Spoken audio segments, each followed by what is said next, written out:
Como les decía, mi nombre es Montserrat Sanabria, soy la fisioterapeuta de la Fundación FAMPAS, Adulto Mayor y Parkinson de Santander. Llevo trabajando ahí 7 años, lo que me ha dado la posibilidad de tomar bastante experiencia sobre esta enfermedad, el tratamiento. Y quiero compartirles pues la información que tengo para el día de hoy. La verdad el tema es bastante extenso, o sea, ojalá pudiésemos hacer esto cada 15 días y estoy abordando pasito por pasito, tema por tema y así resolver muchísimas dudas, pero pues el día de hoy lo vamos a hacer un poco general, pero pues con unos buenos datos. Bueno, a ver, así como lo mencionaba ahorita el doctor, a pesar del óptimo tratamiento médico y quirúrgico, los pacientes con la enfermedad desarrollan una discapacidad progresiva. El rol del fisioterapeuta es aumentar al máximo la capacidad funcional y disminuir las complicaciones secundarias de la enfermedad. Por eso, a través de la rehabilitación, mejoramos el movimiento del paciente en un contexto de educación y apoyo para el individuo. Y aquí juega un factor muy importante y yo lo menciono como una triada. Está el paciente como la persona con el diagnóstico, está la familia apoyando a ese familiar, bueno, dándole apoyo a ese ser querido y está el apoyo terapéutico. Si hay una falla en esa triada, el tratamiento no se va a llevar a cabo satisfactoriamente porque es un trabajo realmente en equipo. Entonces, en general lo que me he dado cuenta es que las personas con el diagnóstico empiezan a generarse con una cantidad de preguntas sobre el ejercicio. Entonces, primero, ¿qué cantidad de ejercicio debo hacer? ¿Qué tipo de ejercicio debo hacer? Porque empiezan a confundir, bueno, listo, yo hago actividad en mi casa, todavía estoy funcional, lavo, barro, hago aseo, voy a la tienda, etcétera. Y empiezan a confundir la actividad física con el ejercicio físico, que son muy diferentes. Vamos a aclararlo de una vez. La actividad física es toda aquella actividad que me genera un gasto energético y en eso están todas las actividades que hacemos en el día a día. Y el ejercicio físico es una actividad programada que tiene como fin cumplir un objetivo. Bueno, la otra pregunta que se hacen es ¿cuáles ejercicios puedo hacer? Y si necesitan o no necesitan terapias físicas. Pues no todos los pacientes tienen como el acceso a tener un plan de rehabilitación completo. Entonces, para resolver estas preguntas, yo les quiero mencionar que todo parte de unos lineamientos desde la fisioterapia para lograr encontrar el camino adecuado a tratar. Entonces, nosotros hacemos una examinación, una evaluación, un diagnóstico desde nuestra área, claro está. El pronóstico, somos reales y le decimos al paciente, bueno, sí, no va a haber cura, pero vamos a empezar a trabajar en disminuir el riesgo de caídas, en mejorar la marcha, en que tenga mayor funcionalidad y usted pueda desarrollar sus actividades dentro de lo posible normal. La intervención, es decir, las estrategias que yo voy a utilizar en la terapia y los resultados. Esto ya lo mencioné. Bueno, entonces vamos a hablar de la clínica de la enfermedad de Parkinson en general, unos signos que ustedes ya conocen, que son el temblor, la cinesia, es decir, la falta de movimiento, o la braquinesia, que es la disminución del movimiento, la alteración del equilibrio y la marcha, la alteración de los reflejos posturales y la rigidez. Todos estos signos tienen por parte de la terapia física un tratamiento, unas estrategias para mejorarlas o para disminuirlas. Estas son las etapas de la enfermedad, entonces es muy importante establecer desde el contacto que tengo como profesional con el paciente en qué etapa se encuentra para poder estar ubicándome en la estrategia del tratamiento.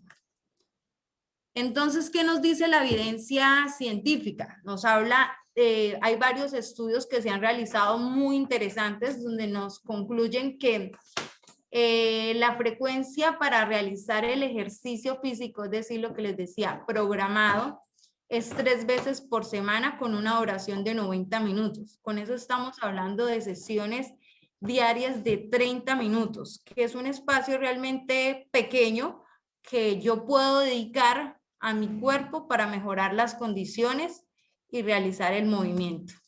Otro estudio nos habla de la importancia del trabajo de la fuerza y de la resistencia. La mayoría de los pacientes diagnosticados con la enfermedad son adultos mayores, entonces no estamos hablando solamente del diagnóstico como tal de Parkinson, sino hablamos de otras patologías que están acompañando al adulto mayor. Entre esas encontramos hipertensión arterial, encontramos diabetes, encontramos problemas de osteomusculares de hombro, rodilla y etcétera, que sí van a sumar a la hora del tratamiento porque todas esas patologías las debo tener en cuenta. Otro de los estudios que son pues bastante llamativos es la eficacia de la utilización de estímulos externos para realizar la marcha. Y entonces aquí nos relacionan la importancia de tener guías visuales de retroalimentación para que el paciente pueda realizar una marcha muchísimo más estable y más funcional. Y otros estudios nos hablan de que todo lo de la terapia física, hacer ejercicio físico, mejora la calidad de vida, estimula la neuroplasticidad y disminuye el riesgo de caídas, que es muy importante. De todos los síntomas que hablábamos ahorita, todos son importantes y todos como que decimos, bueno, sí, me afectan de una u otra manera, pero hay uno sobre todo que se involucra muchísimo más en la funcionalidad y es la marcha. ¿Por qué? Porque la marcha es la que me permite a mí desplazarme y desenvolverme en un ambiente.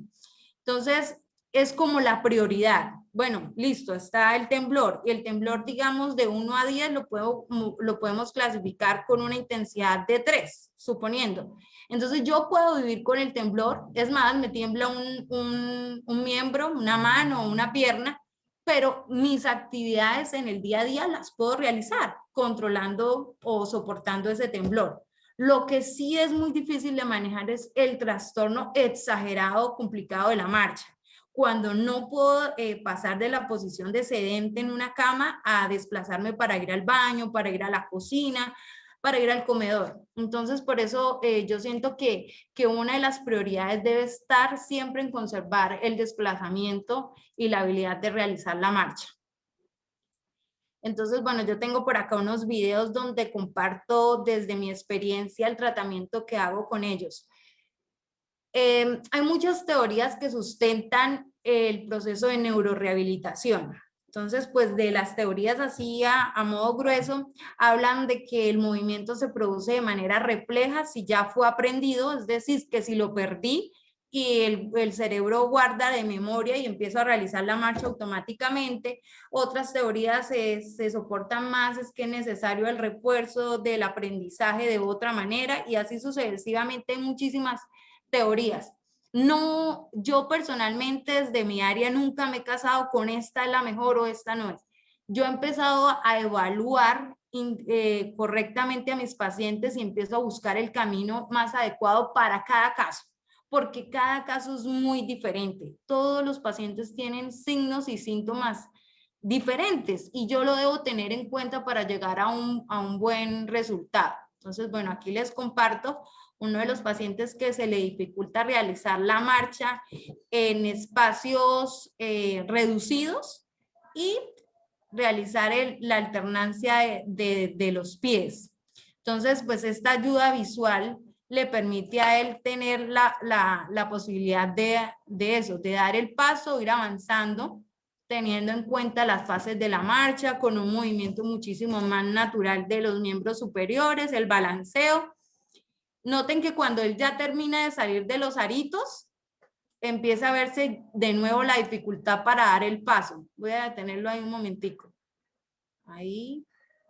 Él da el paso correctamente, se siente guiado, tranquilo, termina y el paso empieza a ser más corto.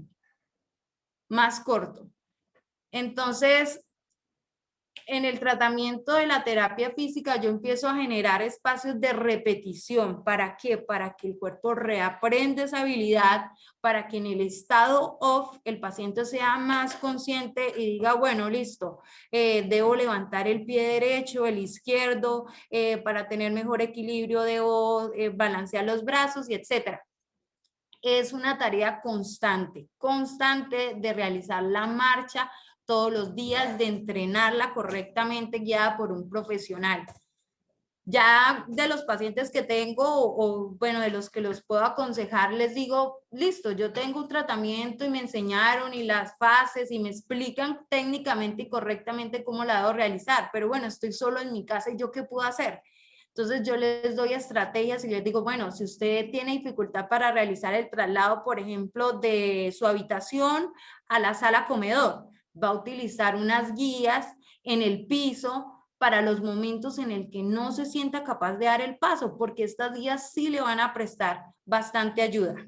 Aquí realizamos un entrenamiento en diferentes terrenos, como está la base más alta, el descenso de escaleras, la misma guía visual en el piso para realizar el paso y el entrenamiento del giro, porque el giro para cambiar de dirección es otro de los factores que se ve muy afectado.